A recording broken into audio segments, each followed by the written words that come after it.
Twitter Files Brasil, os arquivos do Twitter sobre o Brasil, que dizem respeito às eleições brasileiras de 2022. Então, para quem não acompanhou esse caso, que estourou na internet, na Rede X, né, o antigo Twitter, ontem à tarde, e surpreendentemente, coincidentemente ou não, provocou uma instabilidade geral nas outras redes sociais, WhatsApp, Facebook, Instagram, tudo fora do ar, bem no momento em que os Twitter Files começavam a rodar, tudo muito estranho, né?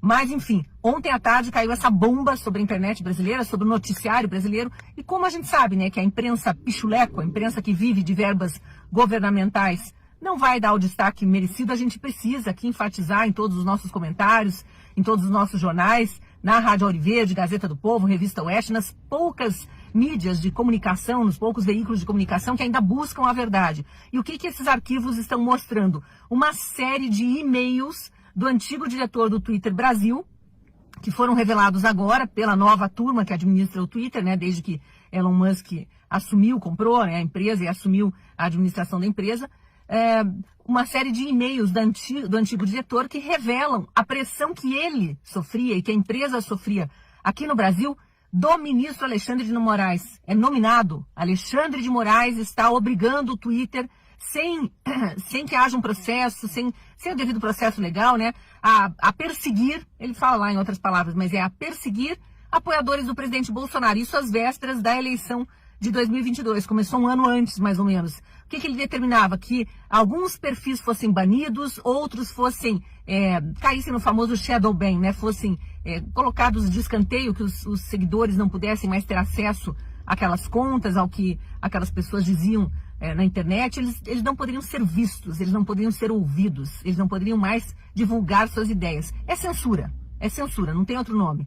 E ali também havia determinações para que determinadas hashtags fossem seguidas. E o mais grave que eu achei de tudo que foi revelado, congressistas brasileiros, deputados e senadores deveriam ser monitorados pelo Twitter Brasil, e se divulgassem qualquer daquelas hashtags que faziam alusão à falta de transparência do sistema eleitoral, questões que incitavam o eleitor, na opinião de Alexandre de Moraes, a não acreditar no sistema eleitoral, deveriam ser banidas.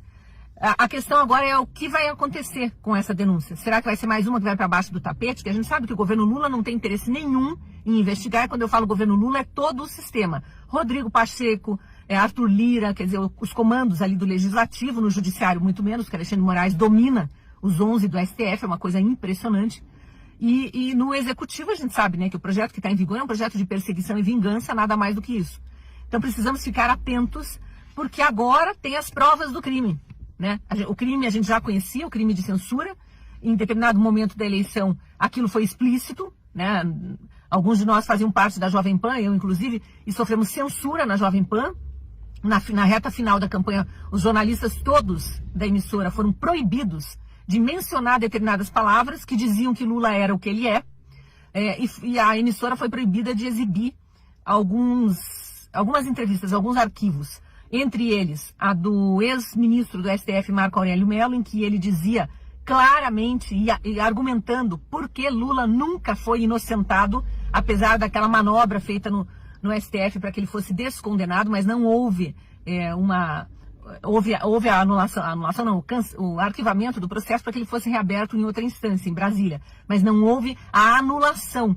E aí depois, posteriormente, com aquele blá blá blá de que o juiz Sérgio Moro era um juiz parcial por causa de provas hackeadas que não são provas, né? Conversas hackeadas nunca periciadas daqueles hackers de Araraquara, no esquemão da Vaza Jato do Intercept, enfim, tudo aquilo que a gente acompanhou, o juiz foi considerado parcial, mas isso não quer dizer que Lula foi inocentado. E a Jovem Pan foi proibida de exibir essa entrevista com o ex-ministro, em que ele afirmava que ele nunca foi inocentado. Mas os jornalistas não podiam sequer mencionar que essa entrevista tinha sido dada à emissora. Outra entrevista censurada durante as eleições foi a da senadora Mara Gabrilli, que era candidata a vice na chapa se não me engano, da Soraya Tronic, em que ela falava todo o esquema que resultou na morte do ex-prefeito petista Celso Daniel em Santo André, São Paulo. Uma morte nunca esclarecida e que resultou no assassinato de mais 7 testemunhas do crime. Inclusive do médico legista, que foi ao Jô Soares, na época tinha o programa do Jô Soares no ar, e revelou que Celso Daniel foi torturado por 2 dias seguidos, arrancaram todas as unhas, furaram todos os dentes com broca de dentista, queimaram o corpo inteirinho com chepas de cigarro antes de matá-lo carbonizado dentro de um carro. E esse legista apareceu morto no dia seguinte da entrevista ao Jô Soares. Então, uma morte escabrosa, a senadora esclarecia porque ela é filha do dono de uma das empresas de ônibus que eram achacadas pelo PT, foi o início ali do Petrolão, no esquema com os ônibus no ABC, eles começaram a fazer caixa 2 para campanhas do PT ali, e Celso Daniel foi um dos petistas que se rebelaram contra o esquema de corrupção, assassinado. E o assassinato nunca é totalmente elucidado.